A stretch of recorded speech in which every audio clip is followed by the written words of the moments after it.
وبركاته.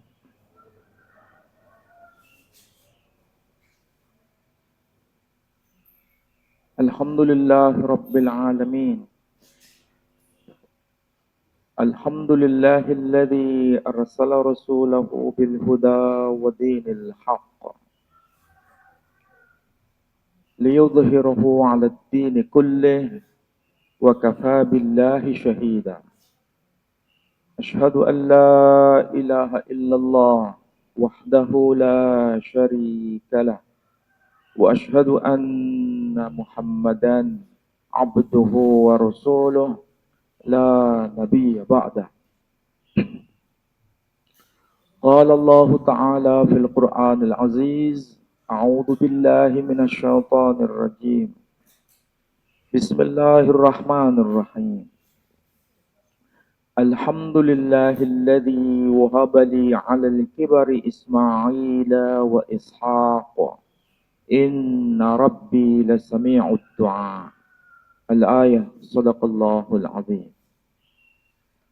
Bapak Ibu sekalian yang saya hormati, alhamdulillah kita panjatkan pujian dan syukur kita kehadirat Allah Subhanahu wa taala.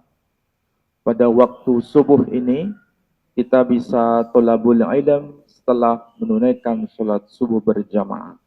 Semoga langkah kaki kita dari rumah menuju masjid ini semua mendapat maghfirah dan rahmah dari Allah Subhanahu wa taala.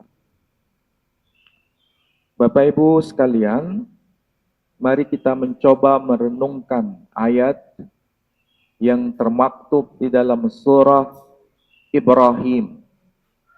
Surah urutan yang ke-14. Ayat yang tadi saya kutip diambil dari ayat 39. Yang secara sederhana, ayat itu kalau diterjemahkan, Alhamdulillahilladzi wahabali alal kibari. Alhamdu segala puji, lillahi bagi Allah. Wahabali yang telah menganugerahkan kepadaku. Ini arti harfiahnya. Alhamdulillahilladzi wahabali alal kibari, di masa aku yang sangat tua. Dianugerahi apa? Ismaila wa Ishaq, yakni Ismail dan Ishaq. Inna sesungguhnya, Rabbi Tuhanku, lasami'ud du'a, maha mendengar atas doa yang dipanjatkan. Ini arti harfiah dari ayat yang tadi saya kutip. 39. Bapak Ibu sekalian, saya tahu yang hadir di sini para senior. Ayat yang tadi saya kutip juga bicara mengenai senior. Kenapa disebut senior? Karena Ibrahim alaihissalam mendapatkan anugerah besar dalam kehidupan beliau justru pada masa yang sangat tua. Ibrahim alaihissalam kalau kita baca semua kitab tafsir, orang yang punya, orang yang berpunya. Kekayaan pada masa itu dibanding dengan kita sekarang agak beda. Kalau kita masa sekarang, kekayaan itu diukur dari properti, ya rumah, mobil dan sebagainya. Kalau zaman itu, zaman suku-suku nomaden, kekayaan itu dinilai dari ternak yang dia punya. Jadi ternak semakin banyak, itu berarti dia orang yang punya. Dan Nabi Ibrahim alaihissalam adalah salah satu di antara orang yang hidup pada masanya, orang yang memiliki kekayaan besar karena ternaknya sangat banyak. Itulah sebabnya, sebetulnya kalau dilihat dari materi yang beliau punya, itu lebih dari cukup. Tapi ada sesuatu yang kering dalam hidup beliau. Beliau belum punya keturunan.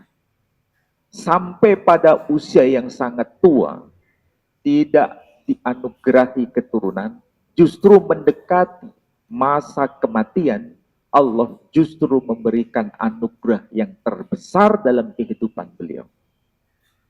Saya tidak tahu kenapa Al-Quran itu begitu jeli ketika menggunakan redaksi, menggunakan istilah alal kibari.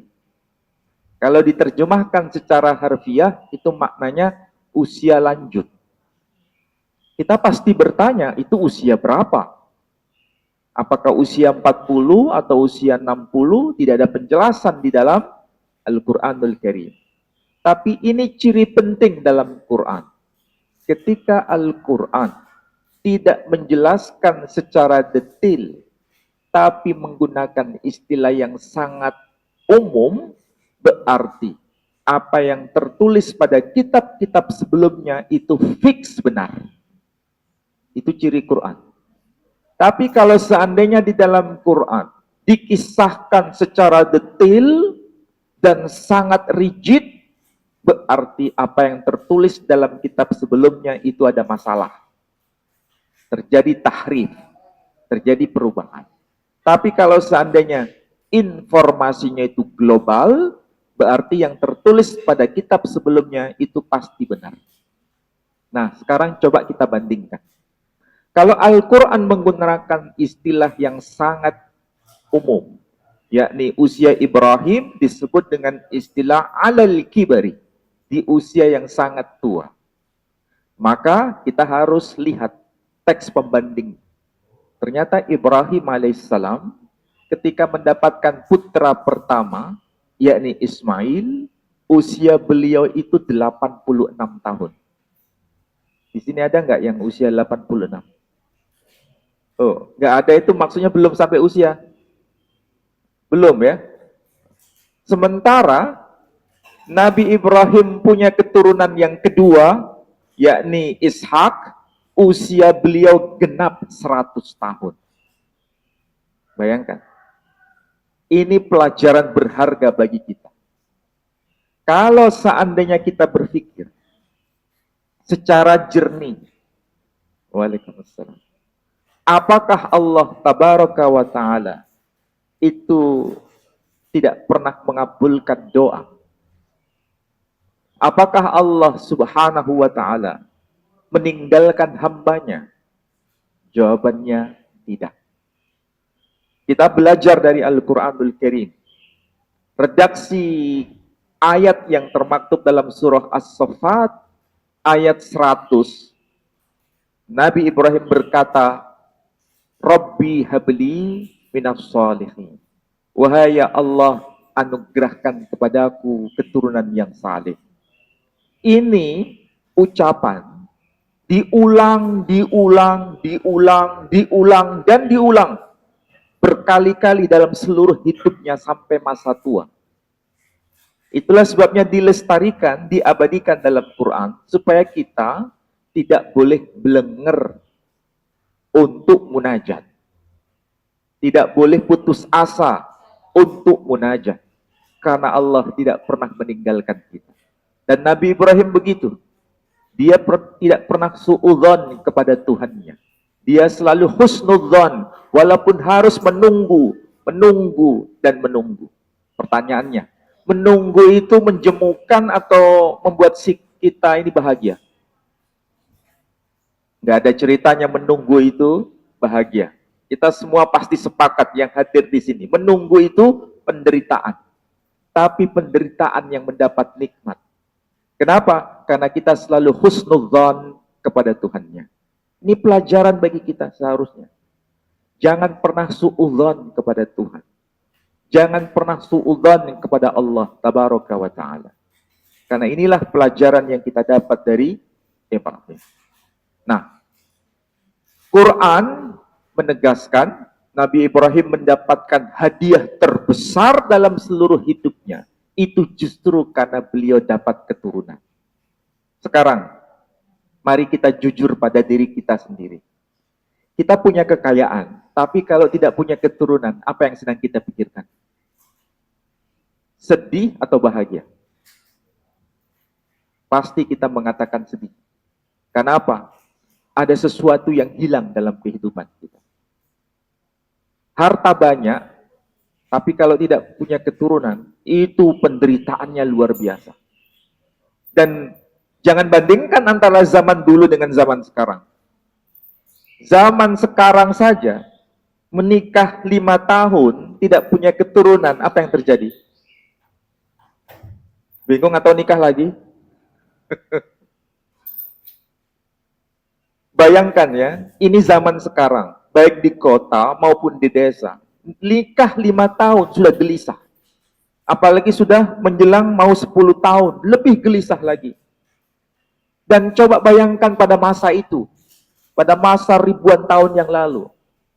Kalau seseorang tidak punya keturunan, itu yang gelisah bukan dirinya, tetapi sekaligus ada dampak sosial. Dampak sosialnya apa? Dia akan dicibirkan oleh banyak orang pada masanya. Akan dianggap sebagai orang yang tidak punya makna pada masa itu. Dan berarti penderitaan Nabi Ibrahim itu berlangsung berapa lama? Bayangkan tuh. Dalam kesedihan yang luar biasa, dalam konteks sosial seperti itu, dia menanggung beban berat, cibiran orang pada masanya. Tetapi Allah tidak pernah meninggalkan beliau. Kemudian, kalau di ayat tadi, dengan menggunakan redaksi alal kibari, ini ucapan Nabi Ibrahim sendiri. Sekaligus diperkuat dengan ucapan istrinya. Di ayat yang lain. Di surah Hud, surah urutan yang ke-11, ayat yang ke-69 atau 70. Istri Nabi Ibrahim, dia berkata begini, Ana ajuzu wahada ba'li saykha. Aku ini sudah sangat tua.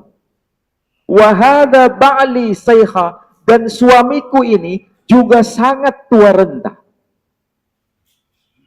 Kita bayangkan ya, kalau tadi pengakuan Nabi Ibrahim dengan ungkapan alal kibari, usiaku di masa yang sangat tua, sekarang ucapan istrinya, dia berkata, Ana ajuzu, aku ini sudah sangat tua.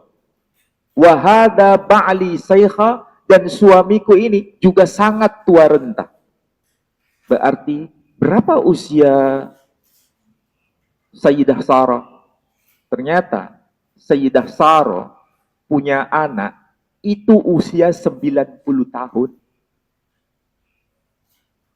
Sedangkan usia Nabi Ibrahim disebutkan oleh Sayyidah Sarah, wahada ba'li saykha, dan suamiku ini sudah sangat tua renta.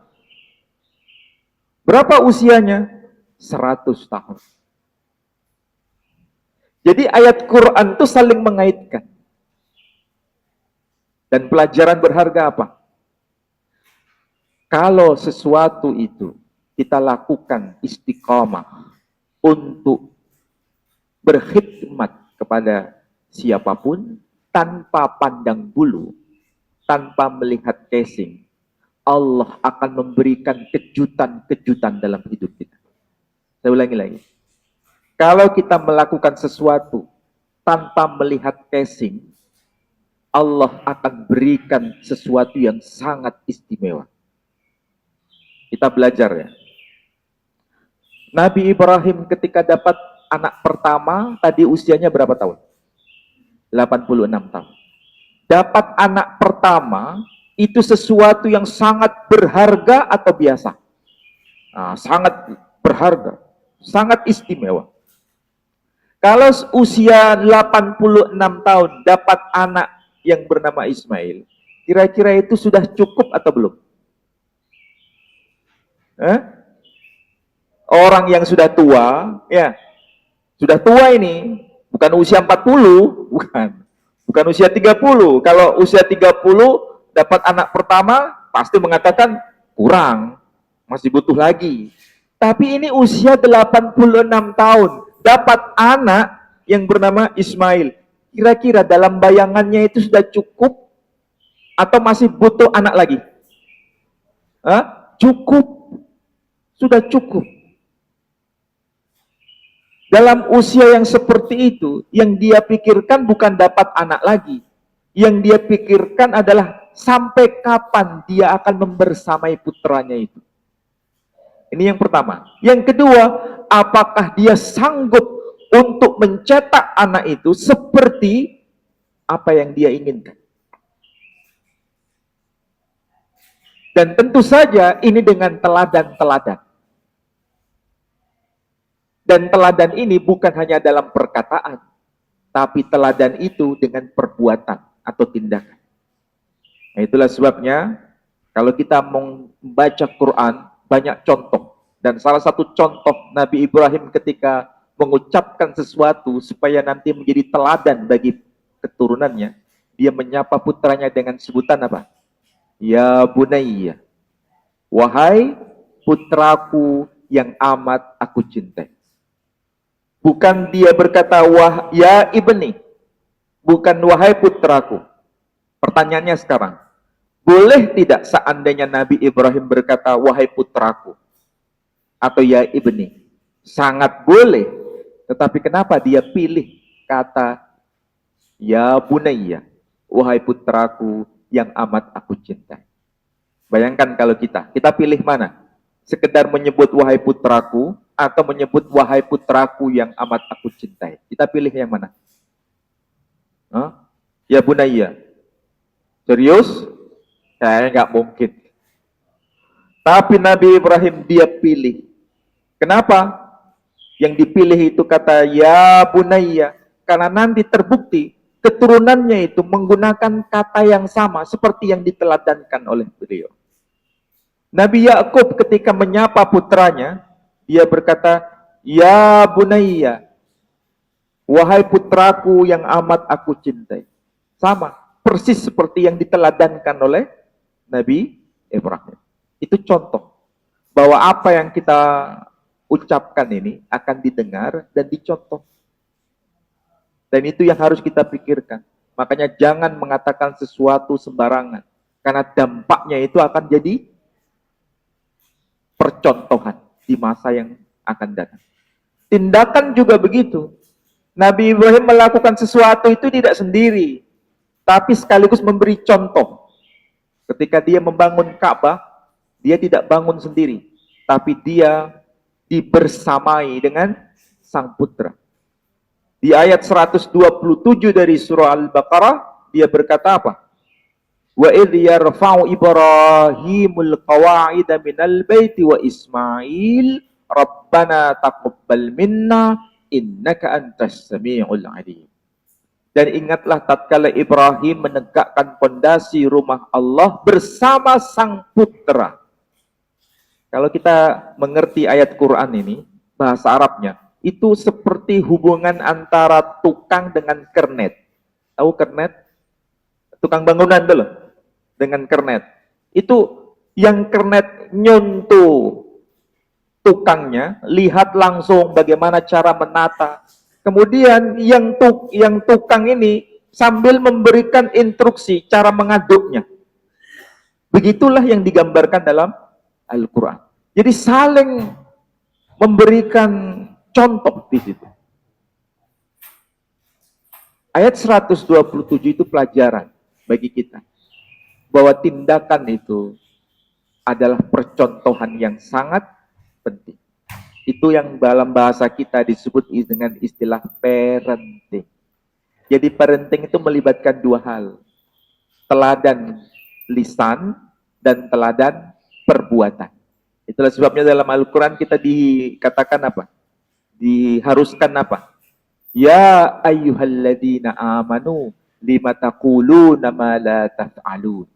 Wahai orang-orang yang beriman, kenapa antara ucapanmu dengan tindakanmu itu tidak sama? Berarti bagi orang yang mengaku beriman, kalau ingin seperti Ibrahim, harus satu kata dengan tindakan. Itulah sebabnya kita selalu menyebut nama Ibrahim dalam sholat kita. Nah, sekarang kita lebih belajar serius lagi. Apa sih yang menjadi bukti bahwa Nabi Ibrahim itu melakukan sesuatu itu tanpa melihat casing. Sehingga Allah itu lebih memperhatikan itu. Apa yang mustahil bin mustahil itu menjadi kenyataan. Kita lihat di ayat 69 dari surah Hud. Kebetulan ini saya bawakan kitab tafsir Al-Basir. Kitab tafsir Al-Basir ini ditulis oleh di Abil Hasan Ali ibn Ahmad ibn Muhammad Al-Wahidi. Beliau wafat tahun 468 Hijri. Juz Al-Hadi Ashar, juz yang ke-11. Ketika ayat itu dikatakan, wa qauluhu ta'ala, wa laqad ja'at rusuluna Ibrahim bil busyra. Kalau diterjemahkan, wa laqad, dan sungguh, ja'at, telah datang, rusuluna, para utusan kami, Ibrahim, kepada Ibrahim, bil busyra, membawa satu kabar gembira. Nah, kabar gembira ini bukan kabar duka cita, tapi kabar gembira. Di sini dikatakan apa sebenarnya makna dari kata rusuluna. Kalau arti harfiahnya para utusan kami. Ini sebetulnya yang datang kepada Ibrahim itu orang asing. Orang tapi asing. Maksudnya orang asing itu bagaimana? Nabi Ibrahim tidak tahu tamu yang datang kepada beliau itu mereka namanya siapa. Beliau tidak kenal. Tujuan mereka apa? Beliau tidak kenal. Kapan mereka bertamu, berapa lama juga tidak tahu. Yang dia tahu mereka ini orang seperti dirinya. Yang beliau tahu. Tidak lebih dari itu. Pertanyaannya sekarang. Ibrahim alaihissalam itu nabi. Ibrahim alaihissalam itu rasul. Ibrahim alaihissalam itu disebut sebagai ulul azmi. Sadar sesadar-sadarnya Nabi Ibrahim bahwa pangkat beliau itu bukan sekedar kopral. Pangkatnya itu jenderal. Kalau saya ibaratkan, Nabi Ibrahim tahu bahwa pangkatnya itu melebihi dari irjen. Bahkan pangkatnya itu melebihi dari brigjen. Yang dia sadari pangkatnya adalah komjen. Tahu bedanya? Nah, kalau komjen itu sudah tinggi jabatannya. Sedangkan yang datang, Nabi Ibrahim tidak tahu pangkatnya mereka itu apa. Tapi Nabi Ibrahim menerima atau menolak tamu-tamu itu? Menerima. Berarti apa? Nabi Ibrahim tidak pernah lihat casing. Dan ini pelajaran seharusnya bagi kita. Melihat orang itu jangan dari casing. Fakta yang diungkap di ayat ini, Nabi Ibrahim itu langsung ketika dapat tamu itu, dia bergegas-gegas menyembelih ternak yang beliau punya, yang terbaik yang beliau sembelih. Bukan sapi, tapi anak sapi. Kalau bahasa Jawanya apa? Pedet. Nah sekarang, jujurlah pada diri kita. Kalau kita mau beli daging sate kambing saja. Yang kita makan tuh sate kambing yang kambing biasa atau cempe. Pasti semua kita sepakat. Kita pasti milih yang cempe. Kenapa? Nah, tahu kan jawabannya? Berarti yang disuguhkan itu bukan suguhan biasa, tapi suguhan istimewa. Padahal beliau tidak tahu mereka itu siapa, tujuannya apa. Beliau tidak tahu. Tapi itulah akhlak Ibrahim. Ini bukan sesuatu yang didramatisir. Ini sesuatu yang lahir dari hati. Karena beliau, Ibrahim itu, tidak pernah melihat dari casing. Seandainya Nabi Ibrahim itu menyombongkan dirinya, dia tahu pangkatnya itu sudah komjen. Dan yang datang itu bisa jadi hanya kopral. Tapi Ibrahim alaihissalam tidak melihat itu. Itulah sebabnya Al-Quran menggunakan redaksi rusuluna, para utusan kami. Ternyata yang datang itu bukan manusia biasa. Ternyata adalah malaikat. Tapi Nabi Ibrahim tidak tahu kalau yang datang itu malaikat. Ketika disuguhkan, selesai suguhannya, mereka tidak mau menjamah itu. Dengan bahasa yang berat, ya, bahasa yang penuh aura, ternyata mereka berkata, kami utusan Tuhan kepada. Nah, coba bayangkan. Dari situlah baru sadar, Nabi Ibrahim itu baru sadar, kalau yang datang itu adalah bukan tamu biasa, tapi menjelma menjadi manusia. Nah, di sini dikatakan dalam kitab tafsir ini, wal muradu birrusuli hahuna al malaika. Yang dimaksud dengan ungkapan birrusuli, para utusan itu, hahuna di ayat ini, maksudnya adalah al malaika, yakni para malaikat. Bahkan di sini menyitir. Qala Ibnu Abbas, telah berkata Ibnu Abbas, wahum Jibril wa Mikail wa Israfil. Mereka itu adalah Jibril, Mikail, dan Israfil.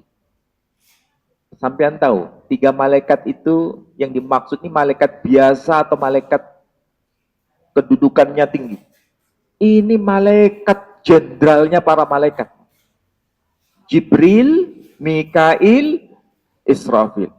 Ketika saya baca kitab ini, kitab tafsir ini, saya bandingkan dengan kitabnya orang-orang Yahudi. Ternyata informasinya itu sama. Cuma disebutkan begini dalam kitab mereka itu. Bo Slosa enosim le Abraham. Telah datang Slosa, Slosa itu 3. Enosim, kalau bahasa Arabnya, Anas. Berarti 3 manusia. Le Abraham, kepada Abraham. Kok disebut manusia ya? Sama seperti Quran. Cuma di situ ada penjelasan. Hem slosa malakhim. Mereka itu adalah 3 malaikat. Berarti sama kan dengan informasi Quran? Bahkan dirinci. Siapa itu namanya? Pertama, Gabriel, Mikhail, Rafael. Ya, Gabriel, Mikhail, Rafael. Saya sengaja menghadirkan data begini supaya panjenengan itu yakin dengan Quran bahwa informasi berkaitan ini itu valid. Yang datang itu Gabriel, maksudnya sama dengan Jibril. Yang datang itu Mikhail, yang maksudnya sama dengan Mikail. Yang datang itu adalah Rafael, maksudnya sama dengan Israfil. Kalau jenengan punya teman namanya Pak Rafael, berarti itu maksudnya sama dengan Israfil. Kalau jenengan punya teman namanya Pak Gabriel, Pak Gabriel, lama nggak ketemu, itu berarti maksudnya sama dengan Jibril. Itu hanya beda bahasa, karena memang Nabi Musa menerima wahyu dalam bahasa Ibrani. Nabi kita Muhammad SAW menerima tamu dalam bahasa Arab. Jadi Jibril, Gabriel, ya sama dengan orang Madura dengan Jawa, ya toh. Pintu, orang Jawa mengatakan apa? Lawang. Orang Madura mengatakan labeng. Lawang sama labeng beda atau sama? Sama, beda bahasa saja. Nah, begitu cara memahami agama. Oke.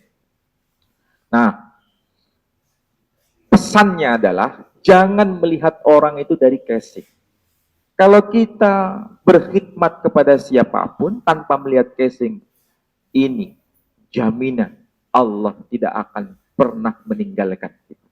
Yang tidak difikirkan oleh Ibrahim, justru itu menjadi sebuah tanda.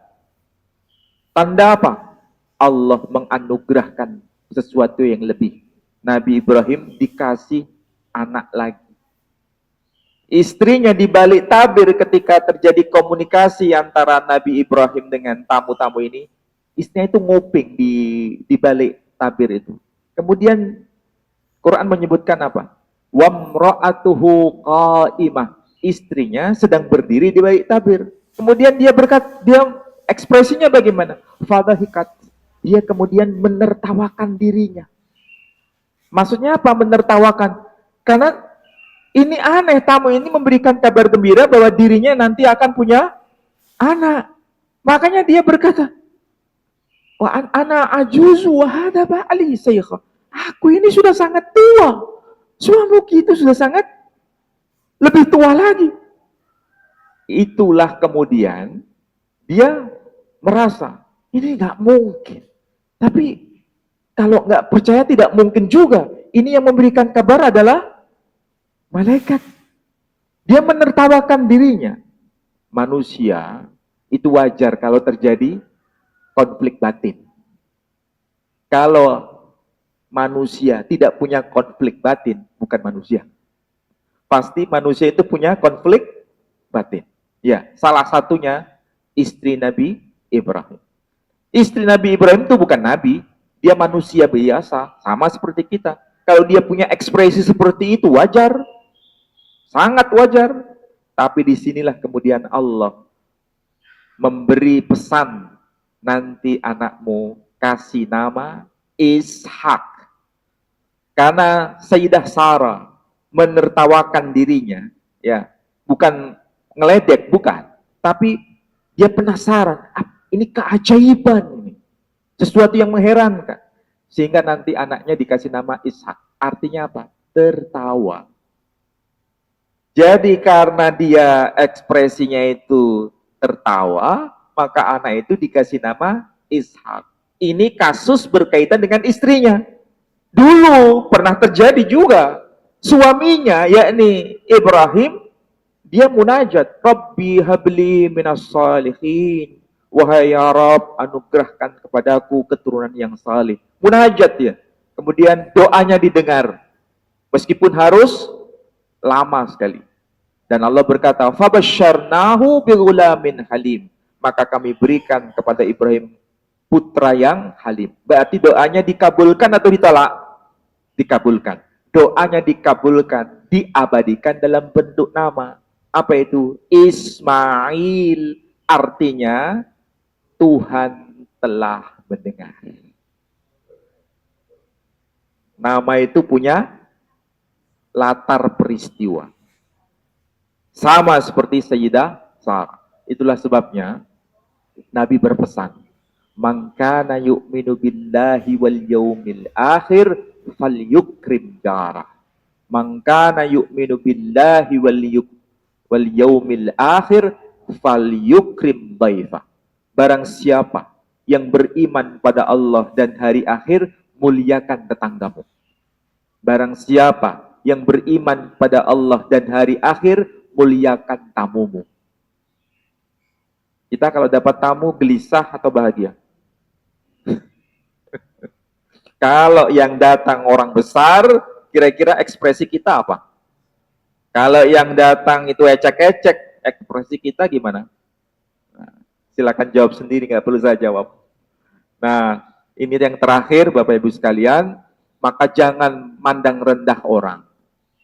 Jangan pandang rendah orang. Karena bisa jadi orang yang kita pandang rendah itu sebetulnya wujudnya bukan menungso biasa. Bisa jadi. Karena bisa jadi yang datang itu malaikat. Karena malaikat itu tidak pernah pensiun. Malaikat itu akan selalu membersamai hamba-hambanya. Tentu saja yang datang kepada kita bukan malaikat Jibril. Yang datang kepada kita bisa jadi malaikat rahmah. Yang diutus untuk menguji iman kita. Maka jangan pandang kesing. Makanya kadang-kadang aneh. Ada orang menemui kita kenal orang itu. Kita kenal. Tiba-tiba di suatu saat lagi, ya kita ketemu lagi sama orang itu. Kapan aneh ketemu begini-begini? Enggak, aku nggak pernah. Berarti yang kemarin itu siapa? Kita nggak tahu. Kemarin kasus yang terjadi robohnya pesantren Al-Khazini, anak yang sedang berada dalam reruntuhan itu, Kok tiba-tiba di depannya itu ada air? Kok bisa? Dia pun tidak mau sentuh itu. Bayangkan. Dan ketika dia sholat seperti ada yang mimpin. Karena Allah membersamai orang-orang mukmin dan tidak pernah disangka-sangka. Dan itulah yang seharusnya kita harus renungkan. Bahwa Allah itu selalu memerintahkan para malaikatnya membersamai hamba-hambanya. Dan wujudnya kayak kita. Cuma kita tidak tahu. Makanya jangan meremehkan. Sekali lagi jangan meremehkan. Berbuat baiklah dengan tulus, dengan ikhlas. Tanpa memandang casing seseorang. Allah akan selalu berada bersama kita. Saya kira demikian yang bisa saya sampaikan.